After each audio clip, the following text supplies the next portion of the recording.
I planned that if Diane didn't file for divorce before I got home from my trip, I would. I wanted to move on. I was having the best time of my life right now. Emma is a wonderful woman. I don't know what the future holds for us. She has plans, and they don't necessarily include me, but that's okay. Our meeting in Canada happened completely by chance, but it's a wonderful accident nonetheless. After a wonderful 2 days at the hotel in St. Louis, we had to hit the road again. Our goal was Takar, which was only 300 kilometers away at the exit of the city. Our plans quickly changed. A big problem loomed ahead. A bus had overturned on the road right in front of us. It looked like a scooter with a family of 5 and a propane tank on the side had hit a huge pothole and flipped over in front of the bus. The bus veered sharply, but that's when the driver hit the truck, and the whole thing flipped on its side. After a momentary we pulled the bikes to the curb and took off our helmets. David ran to the front of the bus and started looking for the family on the scooter. What he discovered was horrifying.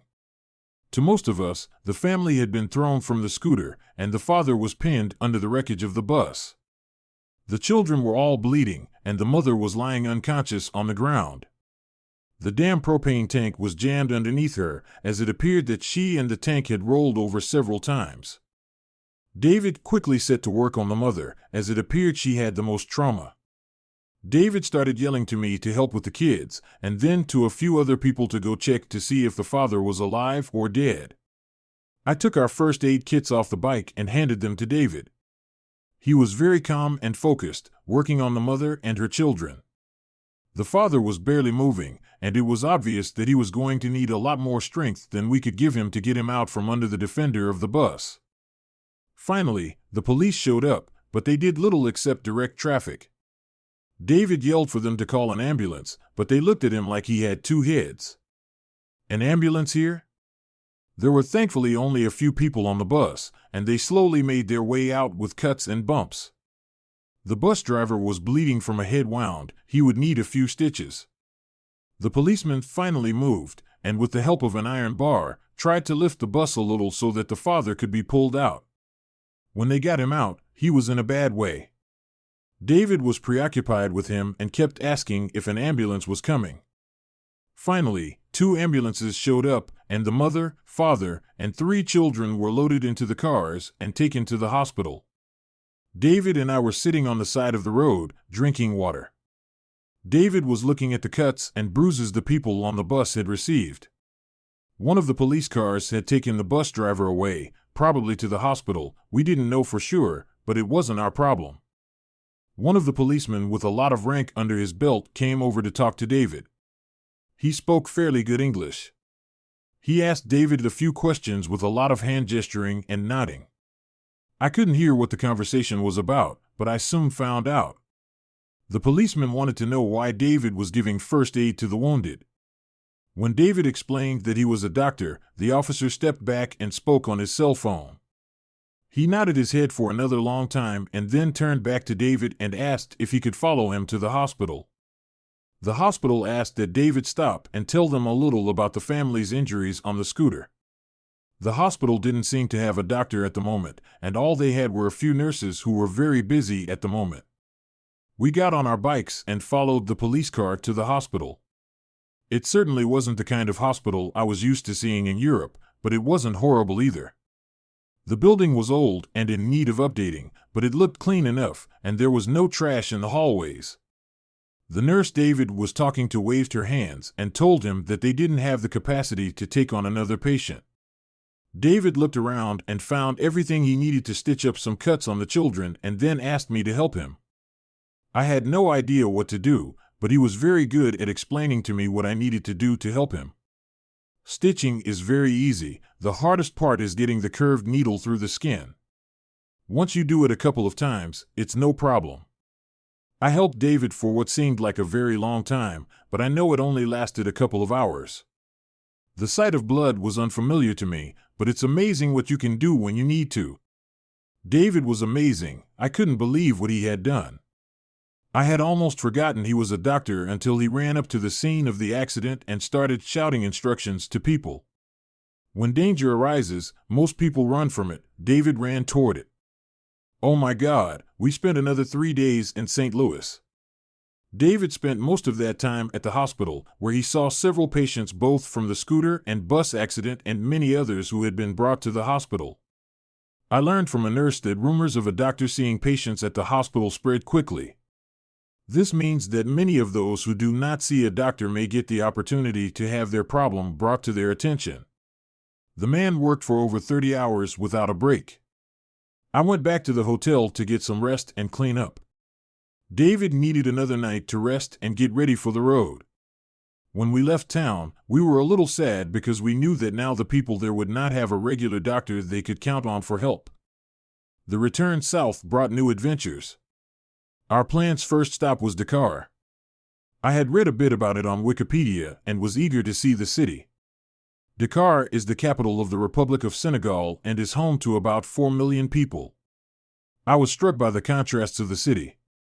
There was a lot of obvious wealth in the city, but there were also areas of rampant poverty.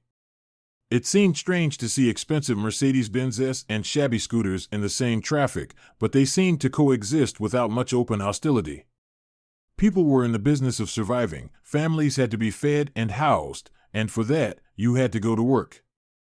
That was life. It was no different than any other place I had seen since leaving Albany. It was just that now my eyes were open, and very much so. Perhaps I had Diane to thank for that. Maybe her inability to keep her legs closed to other men was the impetus that allowed me to see a whole new world, one that had been foreign to me before. Every day I was getting a better understanding of what was involved with Emma as my guide and partner. I insisted that we get a hotel on the beach. So far, we'd been splitting the cost of the hotels and lodgings we'd stayed in, but I knew Emma's finances were limited. At least that was the impression I got from our conversations. So I told her I needed a vacation after my experience in St. Louis. I had the money, and at that point, I wasn't worried about the cost, so we stayed for 3 days, played tourist, and spent some time at the beach. It was wonderful.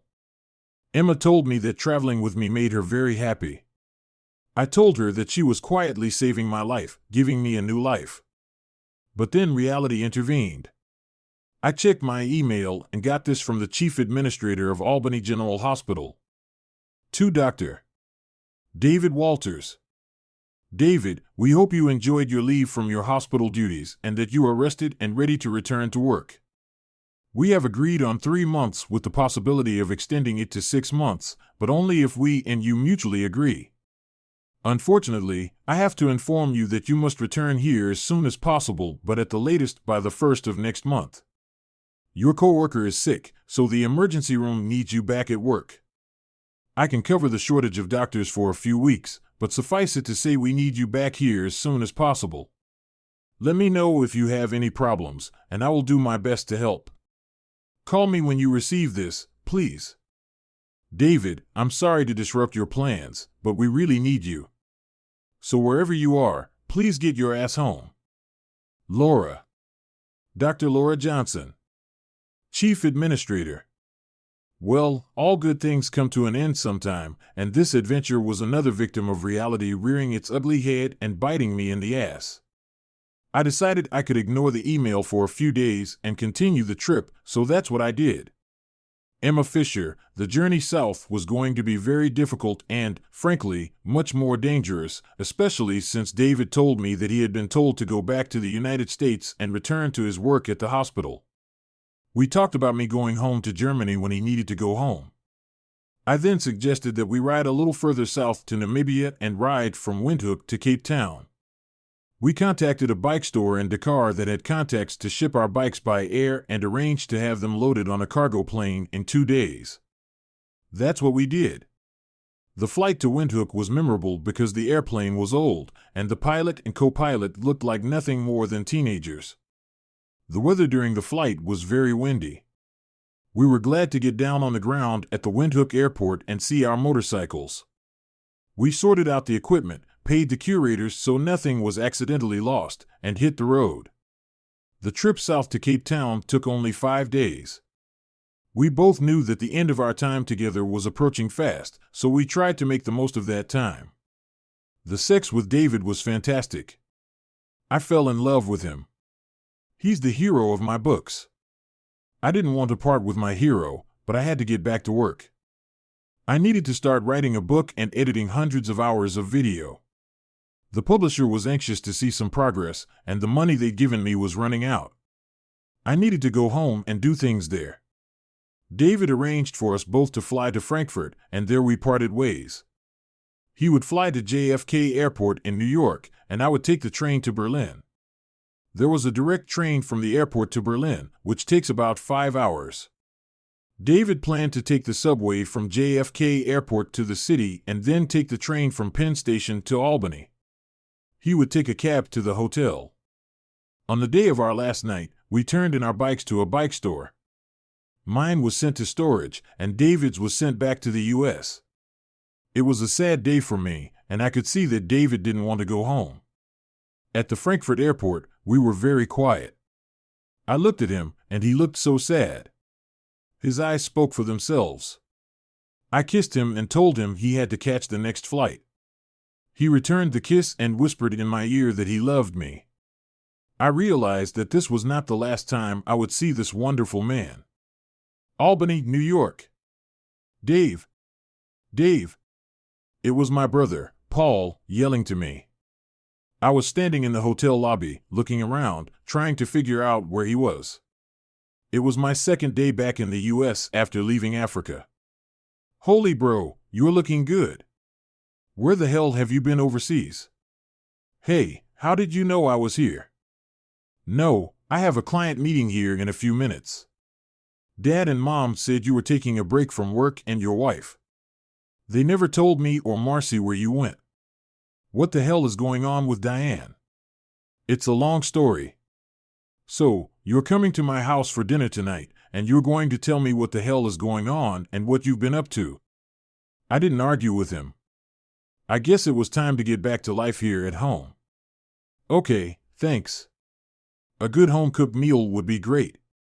We chatted some more, and then I told him I had to go to the hospital to see my boss. Paul pulled out his cell phone, and I'm sure he called Marcy to tell her I was coming over for dinner. Next on his list would be Mom and Dad. I hadn't asked him not to call Diane, but I was pretty sure he wouldn't.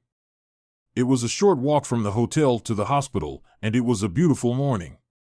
Strangely, on the way to the hospital, I passed the building where Diana worked.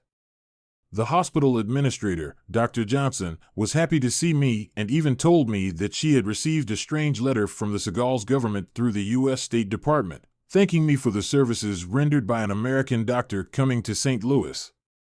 She was very curious as to what this was all about, and I told her the story of the family on the scooter, father, mother, 3 children, and a propane tank. She thought it was all very strange. I guess the letter was their way of thanking me for my help at the hospital. The ambulance chief briefed me on what was going on and then put me on the schedule. I'll start tomorrow and work 12-hour shifts for the next 6 days. That's great. Those 12-hour shifts easily turn into 18-hour shifts when there's a traffic accident or something stupid like that.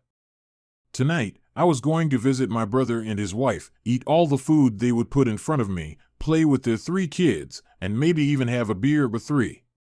I knew there would be a lot of questions, but I was ready. Marcy hugged me tightly as I walked through the front door and grabbed my coat. David, how are you? We've all missed you. Well, I'm fine, thanks for asking. The kids? After I handed out small gifts to them, they went to play in the family room. Now let's get down to serious business. Marcy went straight to the main question. What the hell happened between you and Diane? Why did you leave? Gosh, Marcy, it's good to see you too. I wouldn't mind a beer if you guys happen to have one in the fridge. Paul looked at Marcy as if to say, I told you so.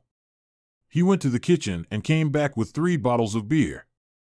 I sipped from a bottle under the stares of my sister-in-law and brother. I began. So, I guess you want to know what's going on with me.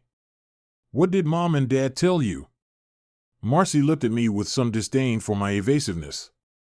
They haven't said anything. I even tried talking to Diana, but she won't say anything. She wanted information from me, and of course, I had nothing.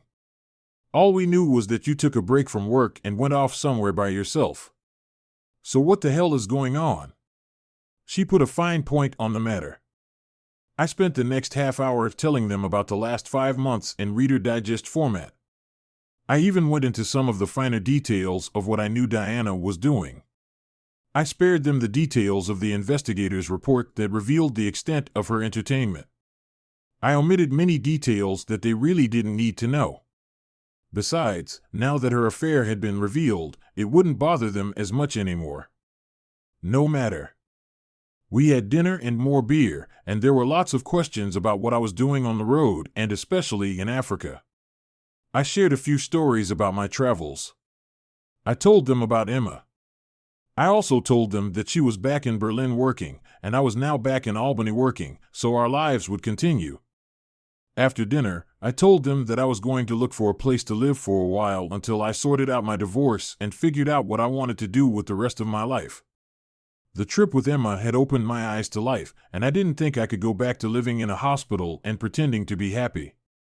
Returning to Albany reminded me of the collapse of my marriage and how I had failed as a husband, how easily Diane had left me for any available guy.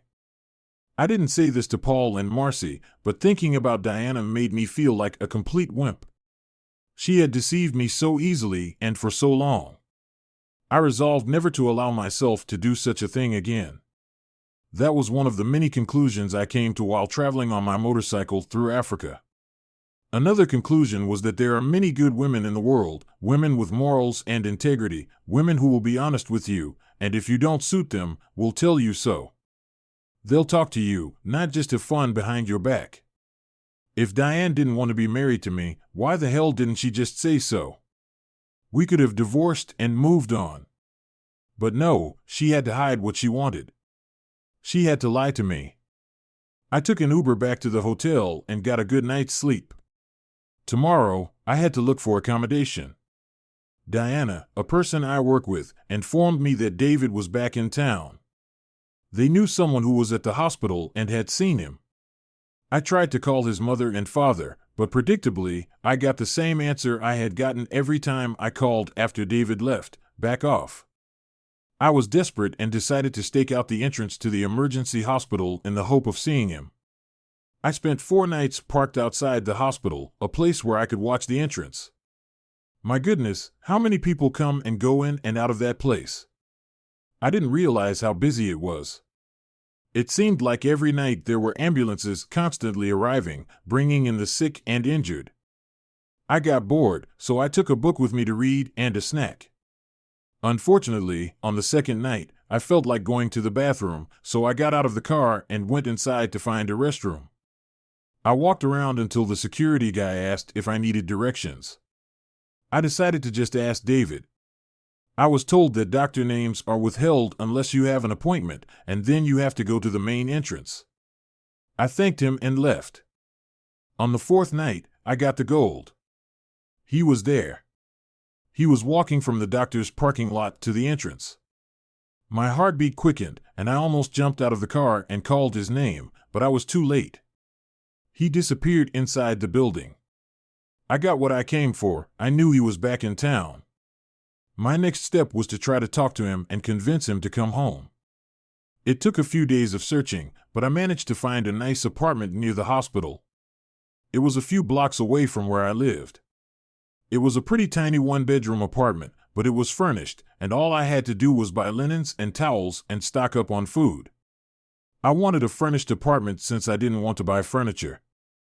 I hadn't decided how long I was going to be here, so there was no point in buying a bunch of stuff that I would have to get rid of later. There was underground parking for my car, and I saw that the building had security, though no doorman. It didn't take me long to get back to work in the emergency room. Gunshot victims came in daily, accidents and stabbings kept me busy, and heart attacks and strokes were commonplace because Americans were obsessed with the concept of obesity. Why people want to be overweight? Africans are almost never obese because they have much better nutrition. They have to eat less, and they realize they have to be as healthy as they can be because medical care is so scarce. That's fine. All those ambulance clients and their insurance companies were paying my salary. 2 weeks after I returned to Albany, I called my attorney and asked for a meeting. 3 days later, she and I discussed the details of the divorce from Diane. There wasn't much property or money to divide, and I told her that Diane could keep all the things we had in the apartment we shared with her. I told Diane this as I was leaving. Leanne had thought ahead and had already prepared a petition to dissolve the marriage. I told her to take action. I was very surprised that Diane had not initiated the divorce. I assumed that she was anxious to move on with her life and disengage with me. After discussing the details, I left and went home to my apartment. Once there, I realized that my life outside the hospital would be lonely. I needed a hobby. I called and found out that my motorcycle would not be delivered to me for a few more months, so I decided to look for another one. I spent some time on the internet comparing motorcycles and decided to go look at KTM. We have 2 stores outside of town that sell KTM motorcycles. I stopped by both on my day off, looked at what they had in stock, and settled on the 890 Adventure R. I asked them to bring a few accessories to outfit it for long-distance riding: racks, extra headlights, a quick shift adapter, and a few other little things. All made the bike great for riding on both paved and dirt roads. It wasn't cheap, but what the hell else was I going to spend my money on, Diana? I got home, and there was a guy in a suit standing outside the building. As I approached the entrance, he looked at his phone and then asked me, "Diane Walters?" "Yes, who are you?" He handed me a large envelope. "You have been served." Before I could say anything, he stepped back and took a picture of me on his cell phone holding the envelope, and then quickly turned around and walked to his car. I knew this would happen, David.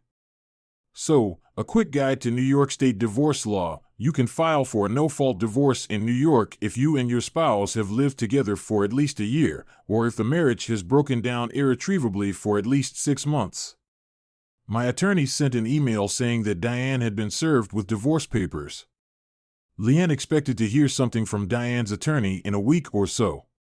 Until then, there was nothing that could be done. If Diane stalled, Leanne would file a petition with the court and get it granted after a year. So, in this case, Diane's prolonged affair represents an irretrievable breakdown of the marriage. If she objects to the divorce, the lack of living together for the last 6 months means that we must live apart for another 6 months, in which case the requirements of the law would be met. Either way, the divorce will be final in about 6 months. Easy and simple. And then my doorbell rang, Diana. Okay, I did something I probably shouldn't have done. I followed David when he left the hospital at the end of his shift 2 days ago. I followed him to the apartment building where I assume he now lives. It's only a few blocks from our apartment, well, mine, I guess now. That I knew where he was, the only thing I lacked was the courage to go to him. I waited a few more days to work up the courage. I changed into an outfit I knew David liked. He always told me I looked good. It was skinny jeans with high heels and a white sleeveless blouse. I put my hair up in a ponytail, just like he liked, simple but elegant. If things went the way I wanted them to, the jeans and blouse could be removed quickly. I went to the store and bought a beer that I knew he liked. It was something called an IPA. I don't know what that means, but I know he likes it, or liked it. I also brought a bottle of white wine for myself, a California Chardonnay. Taking a deep breath, I pressed the call button for his apartment on the panel in the entryway. After a few rings, he answered, "Hi, David, is that you?" "Who's that?" "It's me, Diane, your wife." Silence. "Can I come up?" More silence. "I'd like to talk to you." Silence again. After what seemed like an eternity, the buzzer sounded, and I grabbed the door before he could change his mind. I took the elevator to his floor, and on unsteady legs, I walked to the door of his apartment. I knocked. "David." I was not surprised when the intercom informed me that someone was calling at my apartment. There are always people in apartments, girl guides selling cookies, Mormons selling Jesus, politicians selling getting elected or re-elected, but this was unexpected.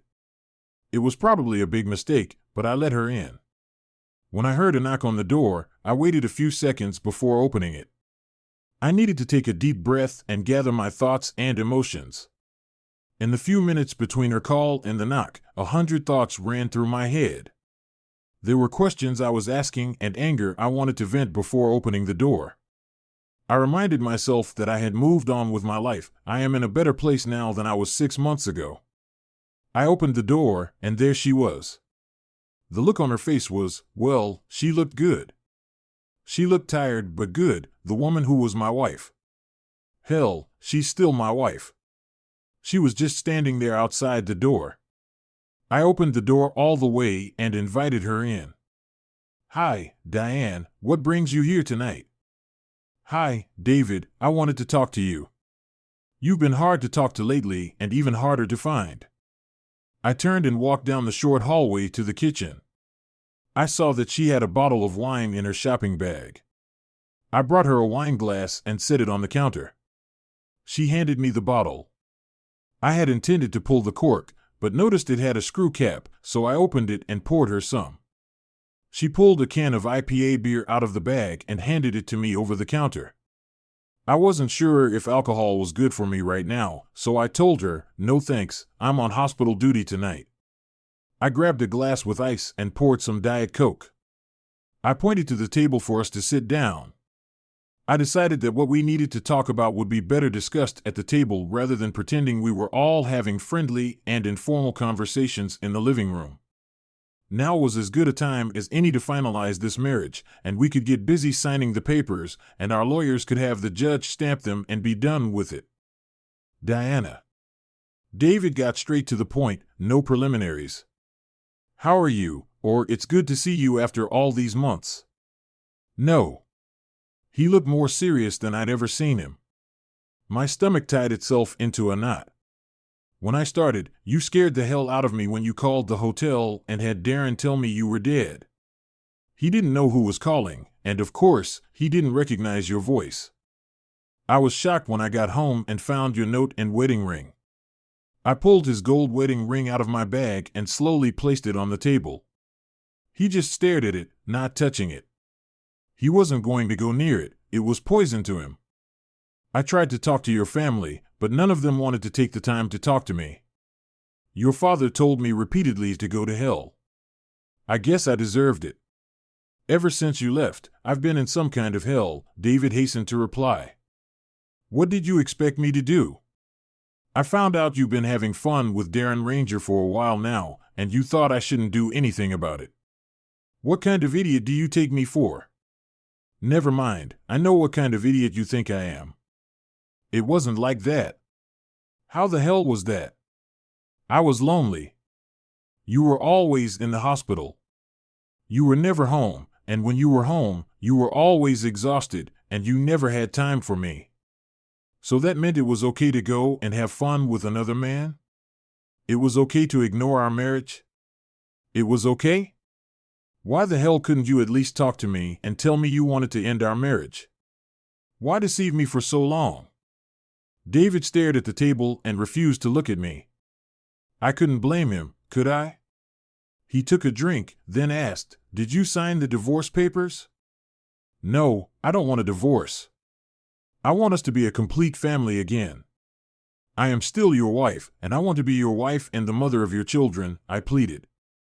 David laughed. You've got to be kidding. It was a statement, not a question. Are you completely delusional? No, I still love you very much. I'm still your wife, and I'm not going to do anything else that would jeopardize that. I want you and me to live together again. I want us to be lovers again. I want to be the mother of your children, I said earnestly. He looked at me wide-eyed. Jesus, woman, you're delusional. I'm not going to be your husband a day longer than I have to be.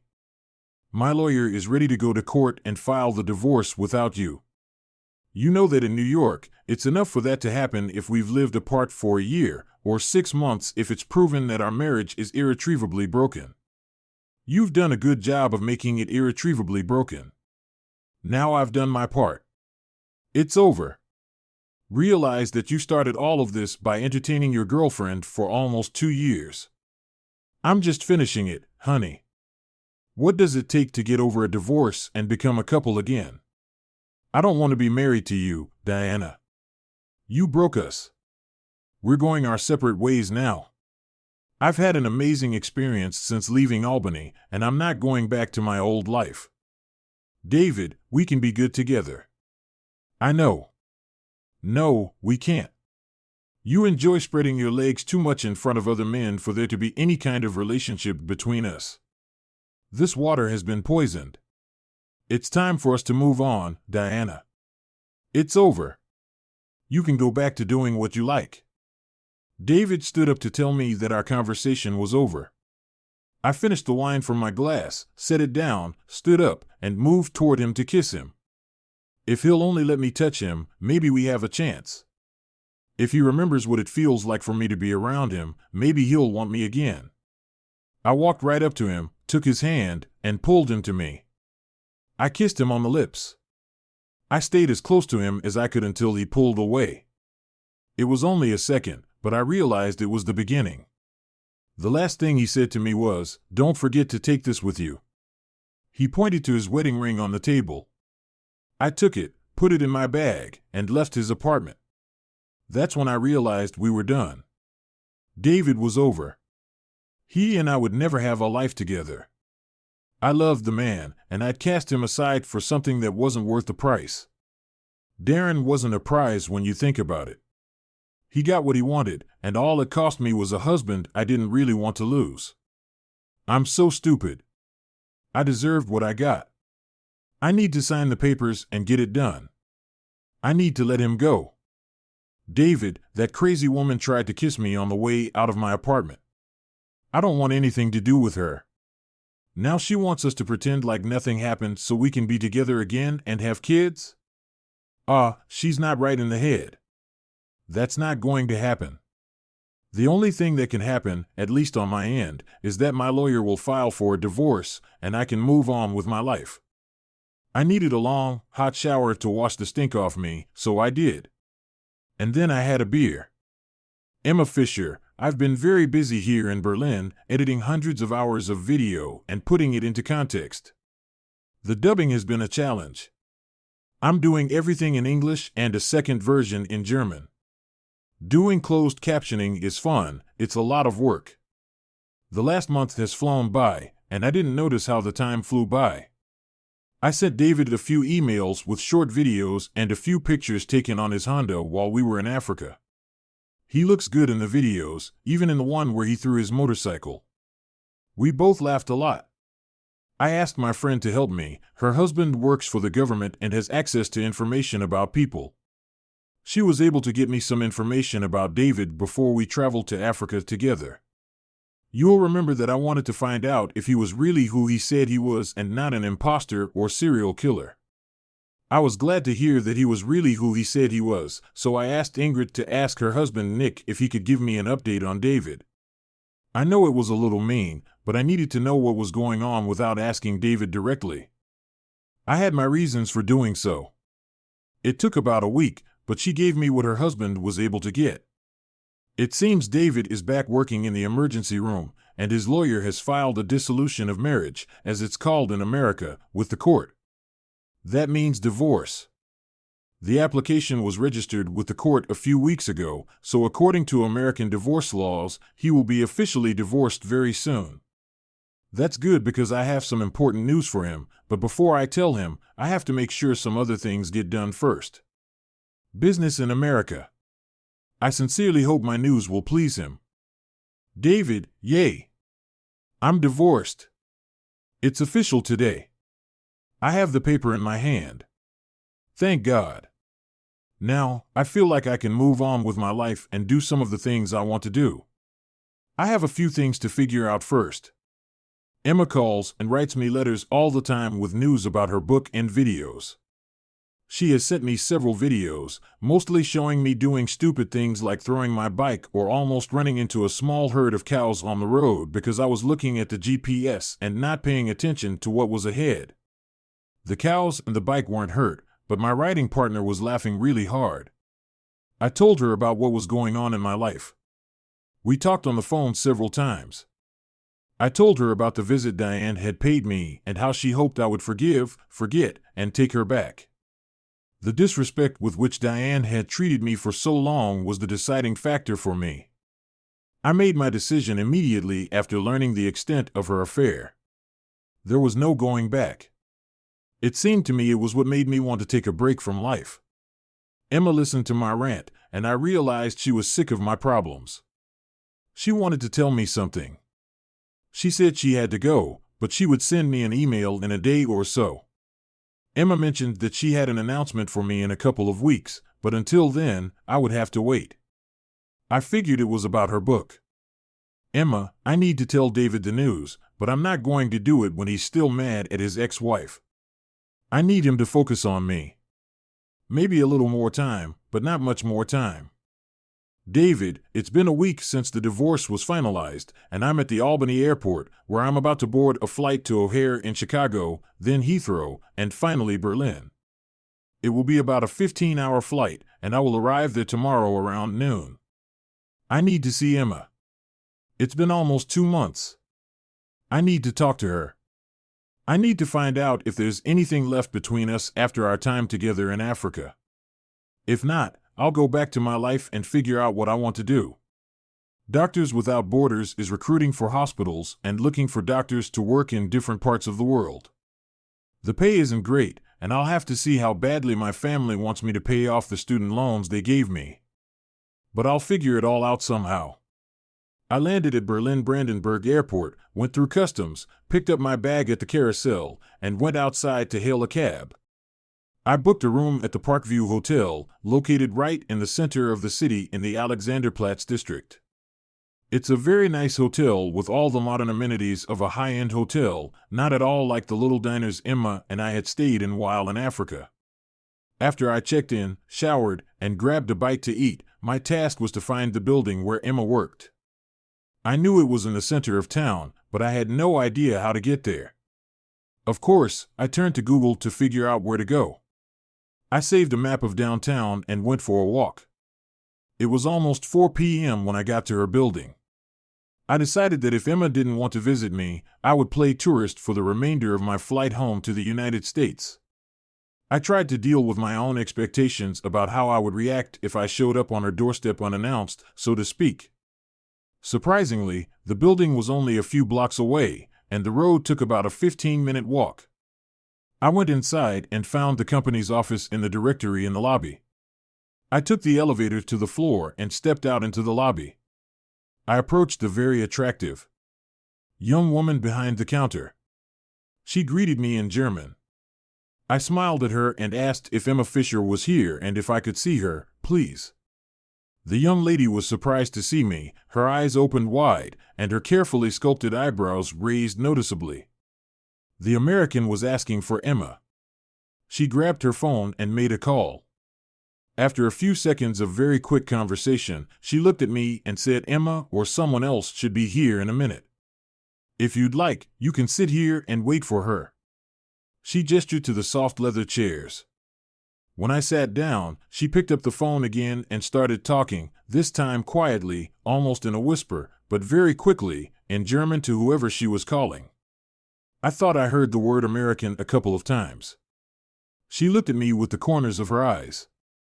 In the few minutes I sat there, several women who passed by looked me over from head to toe. I didn't realize what was going on. I was definitely under scrutiny. Do they really do this to every visitor? Are there really so few visitors here? Another very attractive woman came up to me. Dr. Walters? I didn't have time to think. Yes, follow me, please. It wasn't hard to follow her slender backside covered by a very tight short skirt and the way her high-heeled shoes clicked on the polished granite floor. It was then that I realized I had told the receptionist that I was David Walters, not Dr. Walters. I guess they know more about me than I realized. We walked down corridors through fancy glass and steel offices. A lot of women threw glances at me. I wasn't sure if it was because I looked out of place or because my fly was unzipped. I discreetly checked it. It wasn't. Was there an announcement over the public address system that a strange American was roaming the hallways? After a long walk that seemed like it should have ended in the lobby, I saw Emma coming out from around the corner. A smile was shining on her face. She ran the last few steps to me, hugged me very tightly, and kissed me on the lips. There were a lot of people watching us now. My goodness, David, when did you make it to Berlin? A few hours ago. I went to the hotel and cleaned myself up before coming here. I didn't want to show up here looking like a vagrant. I figured if I did, the security people would throw me out on the street. I figured she'd ask why I was here. It would let me know if we were back to the status of acquaintance, that the hot nights we'd spent together in Africa were behind us, shelved as beautiful memories, and our real lives were ahead of us on their own separate paths. Emma spoke, and the audience watched and listened. She took my hand, and we turned and headed to the editing room where she was working. She wanted to show me what she was doing with the videos she shot during her travels. Emma was wearing a very nice long and flowing black skirt, a long-sleeved white blouse, and shoes with heels, but not as high as many of the other women. From their gait and appearance, you would have thought there was a fashion show going on. Her clothes were a far cry from the motorcycle gear I was used to seeing her in, and she was naked. Naked was my favorite part. My best memories were split between being with a naked Emma and seeing a part of the world that had been a mystery since I was a small child. I liked the naked part best. I'm a man. I decided to just go with the flow and see how things went over the next few hours. We talked about her work on the book and the videos that would be part of it. Some of the videos would be on YouTube, and most would be on the publisher's website. People would pay for a subscription to watch them. Do you have time to have dinner with me? I'd like to know what's going on with you beyond your book, and I'd like to share some things with you about what's going on with me. How long can you stay? Well, I can stay for a few days. My return flight is in 3 days, but I can easily change it if I need to. What do you have in mind? I didn't know where Emma was going with this, whether she was asking to stay longer or figuring out when she could get rid of me. I didn't want to be like the remains of a fish dish, get rid of it quickly so it doesn't stink. I'd had enough of women who seemed to care about me, so I was on my guard. I want you to meet my family. I've told them a lot about you, and they are looking forward to meeting you. You could knock me down with that answer. Oh, well, I suppose I can do that. I need to eat first, and I'd really like to try a good German beer. I can leave and meet you after you're off work. No, you won't. I'm leaving now along with you. It's been months since I've seen you, and I have important news after your news. As we walked out, people's heads turned to watch us go by. Emma held onto my hand. We walked back to my hotel. On the way, I asked her where she lived. She said in an apartment nearby. I wondered briefly if she had a husband she hadn't told me about. The last thing I wanted was to be the other person. It would have been easy enough to hide that kind of information when we were traveling in Africa, but when she got home, things would get very fast and serious. Reality bites you in the ass very quickly. I realized that I didn't know as much about Emma as I wanted or needed to know. I might want to meet her family. We got to the hotel and went into my room. Emma grabbed me, and we immediately started kissing with a heat that I hadn't felt in forever. Our clothes dissolved in a flash of hand and foot movements. In a flash, we were naked on the bed. My mouth and hands were reacquainting themselves with the woman who was magic to me. She seemed familiar and new to me at the same time. I missed her touch without realizing it. For the last few months since returning to Albany, I'd been holding my breath and didn't even realize it. Now I could breathe again. She seemed perfect to me. I couldn't believe that just a few days ago, I'd been through a nightmare marriage, and here I was already with a woman who made me feel human. I didn't want it to end. It was almost 9 o'clock when we surfaced to shower and eat.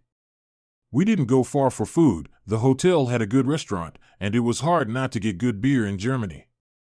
Emma ordered a Diet Coke, which was strange because she likes beer. "So, why does your family want to meet me?" I asked her. "I told them about you and our travels together in Africa. They are very eager to meet you, since you come from the United States," she replied. I told them about my travels in Canada. My parents have been to the United States several times to visit my aunt in Florida. She lives there part of the year, I think near Tampa. There are a lot of retirees there. The weather is nice, especially if you have arthritis. Emma laughed. I think she has it, and she loves the beach. She took a sip of Coke. "We can go to my parents' house tomorrow if you want. We have to take the train. It will take about 6 hours." "Where do they live?" "In the South." "My father worked as an engineer at Volkswagen. He developed production systems. I found it all very boring, but he could talk about it for hours. I'll let him tell you all about it. My mom is an accountant, but she's retired now, as is my dad. I'll call them and tell them we're here for a visit." I decided it was better to go with the flow, at least for now. The conversation turned to me. "So, you're now officially a free man?" Emma asked. "Yes, it is, and I have the paperwork to prove it." I reached into my pocket and pulled out a piece of paper folded several times. I placed it on the table. "I am a free man." Emma turned it around and looked at it. "I've never seen one of these before." "Congratulations." "How does it feel?" "It's good."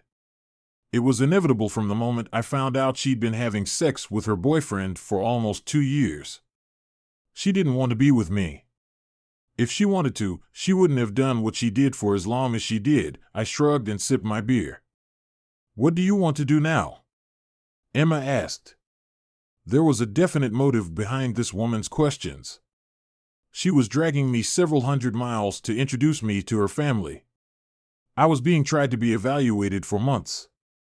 We had a level of intimacy that is common among couples who are deeply committed to each other. I thought perhaps it was a German trait to quickly become sexually involved after getting to know each other, but no, it was something else entirely. I don't know until the end. I'm not sure how much longer I want to stay in Albany. They want me at the hospital and will pay me well, but there's too much history there, and I need to find another part of the world to explore. You've instilled in me the urge to travel, you know. It's mostly your fault. I grinned at those words. Emma smiled back. We spent the night in my hotel room, and in the morning, we went to Emma's apartment so she could pack. She made a few phone calls, and then we took a cab to the train station. I like the trains in Europe. They run on time, they are easy to get to, and there is much less of the paranoid security found in airports. We found our seats and settled into them. When we arrived in M, we were met by a couple in their 60s, and I immediately noticed that Emma looked a lot like her mother, same eyes and hair, but she had her father's smile. We met and went looking for her father's car, a Passat station wagon. In Europe, cars like that are called estates. Their house was old but in excellent condition. The inside had been thoroughly renovated not so long ago, with all the modern appliances and conveniences.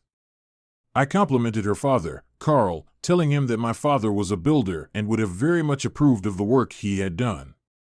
Carl seemed to grow even taller at this compliment. I was offered a beer, and Emma went to get drinks for everyone. As we sat down, the looks I was getting just screamed, "Tell us all about yourself," but they started with, "So, you're American?" "We're in America." I was going to try to exude as much charm as I could. They say that first impressions make a lasting impression, so I used all the manners my mother and father had taught me. "Albany, New York, north of New York City, about 2.5 hours away," I replied. Many nodded in response. Thank goodness, Emma returned with the drinks, beer for Carl and me, red wine for her mother, and a glass of ice water for herself. I started connecting the dots. So, we sat in the living room, and as the silence became a little uncomfortable, and her parents' eyes made laser holes in my head, I decided that if I wanted to survive the next hour, I needed to start a conversation. The best way to start a conversation is to ask people about themselves, so that's what I did. I knew they wanted to know everything about me, but I shifted my focus to them and used the little Emma had told me to get them talking about me. It didn't take Carl long to start the conversation. He went on and on about the excellent quality of engineering in Volkswagens and the other wonderful cars they make. Emma's mother, Maria, was much more modest. She had worked for a large accounting firm for many years, doing mostly auditing. She retired when Carl retired, and they planned to travel, especially to warmer climes when they were older. They want to buy a vacation home in Spain or Greece, somewhere on the water where it's warm in winter. In Germany, it's too cold for them in winter. They deserve a vacation from the cold. They have friends who do the same, so they can find a place nearby, Emma explained. It was like my own family, amazingly similar. My parents had bought a huge van with a big diesel engine, and they planned to see the country. They also wanted to spoil their grandchildren. I know they thought I would add to their number, in addition to my brother and his brood, but it didn't work out. A large dinner was being prepared in the kitchen. Carl continued his review of the advantages of German engineering and German beer, and Emma watched me closely as I watched her. Carl did not fail to inform me that he was the reason Emma got into motorcycling in the first place. He has owned motorcycles for most of his adult life and still has a BMW 1200 in his garage. He also has a smaller motorcycle for local trips, but the big BMW is for long-distance travel. Maria often rides with her husband, and they spend several days at a time traveling, not as long as they used to, but they still enjoy traveling long distances. Tomorrow, he will proudly show me his motorcycles. Tonight, we're having dinner. I felt like I was being scrutinized to get some sort of stamp of approval, almost like a job interview. What are my goals in life? Where do I see myself in 10 years? That sort of thing. I was expecting to be given a different bedroom to Emma's, but I was a little surprised to find that Maria had put fresh towels for both of us in the same bedroom. When we got into bed, I decided that there would be no special intimacy, so I even left my underwear on when I got into bed. "Why are you doing that?" said Emma, pointing at my boxers. "Well, because we're at your parents' house, and I don't think it would be right to get naked in their house," I explained. She laughed. "They've slept together naked all their lives. Take that off.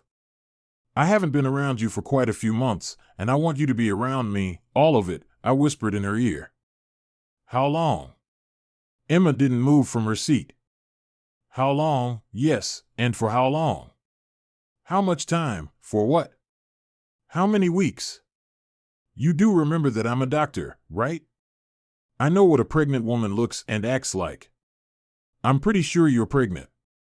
There's a little bump starting to appear on your belly, so I'm guessing about 3, maybe 3.5 months. Oh my God." I counted and dotted the dots. The dots spoke, no screamed, to me. I'm going to be a father. The woman on the bed next to me smiled at me and got up from the bed to get her bag. She pulled out a plastic test and held it out to me. 2 blue stripes. My world changed in an instant. I did the math, and it turned out the place was somewhere in St. Louis, or maybe Dakar, about 3 months. I saw a doctor in Berlin about a month ago. I have an ultrasound appointment in a week. I was ready to accept that Emma and I would move on, but not as lovers, but as friends. I know what time and distance do to relationships. What was once hot, crazy cools down in the light of day, in reality. But a big part of me wanted there still to be a connection between us that wasn't broken, for it to be rekindled again, and it did. Just a minute, I crawled off the bed, went to my bag, and fumbled for something I had brought with me. I took this, just in case. I took it in my hand and went back to bed. Emma sat up. She was still naked. I opened a small box and pulled out a ring. "Will you marry me?" I asked. Her face immediately brightened, and her eyes widened. "Yes, yes, yes," she exclaimed. I hugged Emma as tightly as I could, until I remembered that there might be others who wanted to hear the news. I got up, dressed quickly, and opened the door to see two very surprised people standing in the hallway. "We'll be right out," I said. Emma dressed quickly, and we all went into the living room to share the news. Of course, Maria knew her daughter was pregnant. Mothers always know these things. Surprisingly, Carl was not upset to learn that his daughter was going to marry an American. "What can I say, Emma?" he remarked. 2 days later, David and I returned to Berlin by train. We had a lot to do, and I wanted him to be with me at my doctor's appointment for the ultrasound. David spent some time on the phone with the hospital where he works, and of course, his family, to share our news. His mother and father shouted over the noise of his brother, his wife, and their children. I heard words like David is getting married to that German girl he spent all that time in Africa with. They were overjoyed at the news, and especially at the fact that I was pregnant. I was the next one to take a hiatus, but I told the publisher I would work from home on the book part and do as much as I could with video. When we went in for the ultrasound, we were given the real shocking news. The doctor was running a wand over my abdomen to look for a heartbeat. It took a few seconds, and David stared at the monitor. I saw the look on his face, and then a smile. I knew right away that all was well. My doctor made a few buzzing noises and finally let us listen to the heartbeat. But here we were in for a surprise. I heard David say, "Oh wow," and that surprised me. I had heard the machine make heartbeat sounds, but they were very fast. David looked at me. "We're having twins." The doctor smiled. I cried, "David, we were married in Berlin. Maria and Carl, a few of her friends, and a few people from the publishing house were present, about 30 people in all." It seems that the day I showed up at the office, word spread like wildfire through the women that the American Emma had talked so much about was here. They all had to actually see the doctor riding around on a motorcycle. There were a lot of decisions to make. We decided to go to Albany and look for a place to live for the time being. That way, we would be closer to my family, and we would have a place for Mary and Carl to visit as often as they wanted. I talked to the hospital and agreed to a shorter shift cycle in exchange for less pay. I was fine with that. I had a pregnant wife with whom I wanted to spend every spare minute. The next few months were hectic. Emma grew older. We found a nice 4-bedroom house that would be a great place to raise children. It was only a short drive from my brother's house. Marcy and Emma were already busy decorating the house and planning what we would do when the family got bigger. My wife, Emma Maria Fisher Walters, gave birth to beautiful twin girls, weighing almost 6 pounds each. Our life became a constant cycle of feeding, changing dirty diapers, and more feeding. I'd forgotten what sleep was like. Maria and my mom are in a fierce competition to be the best grandma. My dad and Carl are also competing to see who can outdo whom in design and construction. They have grand plans to renovate and expand my house. I can't keep up with them, and I'm not going to try. Just when you think life has kicked you in the balls, something good comes out of it all. I lost my wife because of her need to have sex with other men, a woman I loved and thought loved me, but she wasn't, and she lost respect for me in our marriage. She hid her infidelity from me for a long time, and eventually, it meant the end of our marriage. I felt guilty, but she made the decision to date another man. I don't think she realized that her actions had consequences. Meeting Emma was purely by chance. If I hadn't gotten a flat tire in Newfoundland while buying ice cream, I probably never would have met her. And where would I be today? Who knows? But I do know that meeting her was the best thing that could have happened to me. I have a new life, a wonderful wife, 2 children, and a future to look forward to. This is the life I wanted. Emma, I got the last word. Shortly after relocating to America, I found myself strolling through an IKEA store with my sister-in-law Marcy on the hunt for children's furniture. As we perused the aisles, I noticed a woman eyeing Marcy intently, clearly recognizing her. Marcy acknowledged her with a brief "Hi, Diane," devoid of pleasantries. While I knew of Diane, I had never seen a picture of her. She was David's ex-wife, the same woman he had once betrayed me with before discovering her infidelity. "Hey, Marcy, how's it going?" I greeted them, my swollen pregnant belly on full display, curious to finally put a face to the name. Diane was undeniably attractive, which hardly surprised me. Marcy, in a tone laced with significance, introduced me. "Diane, meet Emma, David's wife. We're shopping for baby furniture." Her words left no room for ambiguity. She wanted Diane to understand the gravity of her actions. "She's having twins," Marcy added, before leading me away, gently grasping my hand. After collecting our purchases from the warehouse and assisting Marcy and Paul with loading them into the truck, we indulged in a snack. Marcy regaled me with the full saga of Diane's folly, offering a fresh perspective on the matter. David's family seldom mentioned her. She was a relic of the past, best left forgotten. That night, when David returned home, our intimacy reignited. Being naked with him always stirred the same emotions within us both. I found myself dreaming of adventures, riding motorcycles, exploring distant lands. Yet, the reality seemed distant. David's parents owned a spacious motorhome and had generously offered it to us for family travels. The motorcycles might have to wait, at least for now. I mulled over the idea. It had the potential for enjoyment. Thanks for watching. I hope you found it enjoyable. Don't forget to subscribe to my channel for the next video.